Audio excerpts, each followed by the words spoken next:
J'ai toutes les caractéristiques d'un être humain. Honte à eux! Nous sommes debout! Nous sommes en marche!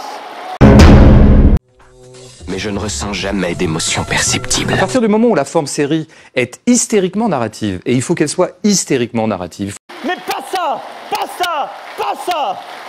toujours qu'il y ait des rebondissements, des pics, des bascules, des choses comme ça. De l'action, des résultats. Périmètre d'attribution. On n'a jamais les régularités, on n'a jamais l'ordinaire dans la série. On a toujours l'exception narrative et donc par exemple les manipulations. Et peut-être qu'un jour nous aurons la vérité d'Alstom. Peut-être qu'un jour le parquet national financier pourra établir si oui ou non M. Macron a été un agent des États-Unis pour vendre Alstom, a été un agent pour liquider Technip et l'affaire. Peut-être qu'on le saura, Moi je crois que la série elle est aussi construite pour qu'on oublie les épisodes à mesure. Parce que sinon on ne pourrait pas encaisser tant d'invraisemblances. Lorsque tout semble triste, lorsque tout parfois semble perdu, morose, il faut penser printemps. Penser printemps, mes amis, c'est réconcilier l'ambition et le réel. Parce qu'il arrive que des rebondissements de la saison 3... L'honnêteté m'oblige à vous dire que je ne suis pas socialiste. Monsieur Macron, vous nous dites « je ne suis ni de droite ni de gauche ». Je n'ai pas dit ça ainsi. Non. Soit tout à fait en contradiction avec ce qu'étaient les postulats narratifs et thématiques de la saison 1. Moi je suis socialiste et je l'assume. C'est un mouvement politique qui ne sera pas à droite, qui ne sera pas à gauche. En dernière instance, on ne peut pas avoir un geste critique véritable sur 8 saisons de série, dans la mesure où on ne peut pas se représenter dans son entièreté une série, puisque tout est fait pour qu'on l'oublie à mesure.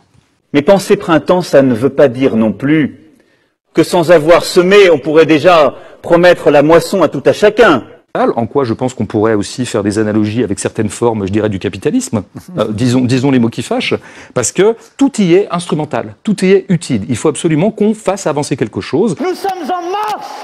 Sur le fondement de l'article 49, alinéa 3 de la Constitution. Comment se fait-il que dans le grand ballet de l'accès à la visibilité des invisibles, il n'y ait pas les classes sociales, qu'elles soient en fait sous-représentées dans la profusion sérielle. Des classes populaires, des classes ouvrières. Des classes populaires, absolument. Les gens qui ne sont rien. Je travaille, je porte des caisses toute la journée, je travaille dans une boîte alimentaire.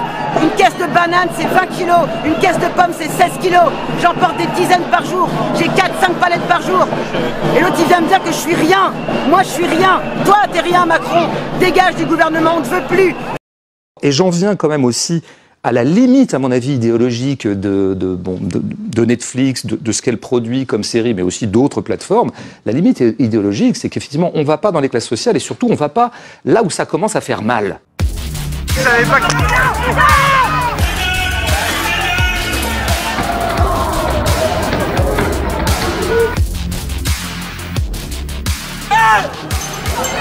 Arrête, putain! Je pense que dans une série, on ne voit rien. On ne regarde pas une série. C'est pas vrai, en fait. C'est pas les yeux qui s'exercent. Par contre, on reçoit des informations, qui sont des informations narratives, thématiques, idéologiques, morales. Et Emmanuel Macron qui dit la chose suivante: cette troisième voie est la meilleure pour notre pays. N'ayez pas peur, ne vous résignez pas, votez, choisissez le respect, l'ambition et la justice pour notre nation. Nous le méritons, la France le mérite. Et je pense que s'il y avait... comment dire, une analogie idéologique de la forme série, ça serait évidemment le centrisme. Globalement, c'est une forme centriste. Je considère par conséquent qu'aucune voix ne doit se porter sur les candidats du Rassemblement national, ni sur ceux de la France insoumise. Mais ce sont des informations. Et je veux dire, je suis pas sûr que ce soit très intéressant d'être mis en posture de recevoir des informations, ce qui ressemble globalement à la position d'un spectateur de publicité, en fait. La publicité envoie des informations. Oh, ah oui, la pub, wow. Chic, moi aussi, c'est ce que je préfère. Qu'est-ce que c'est que ça, bon gars? Dans Bangaria du fruit, c'est qu'il faut. Dans Bangaria de l'eau, oui, même Macron. Il y a des fruits, il y a de l'eau. On peut boire à nos goûts, à nos goûts des mangas. Oh, c'est rigolo, on reçoit la métro. C'est très fruit, c'est très Banga. Donc c'est une machine où on finit par oublier tout ce qu'on a vu précédemment, et surtout, il faut oublier ce qu'on a vu précédemment. Penser printemps, mes amis, c'est réconcilier l'ambition et le réel. S'ils veulent un responsable, il est devant vous. Qu'ils viennent le chercher.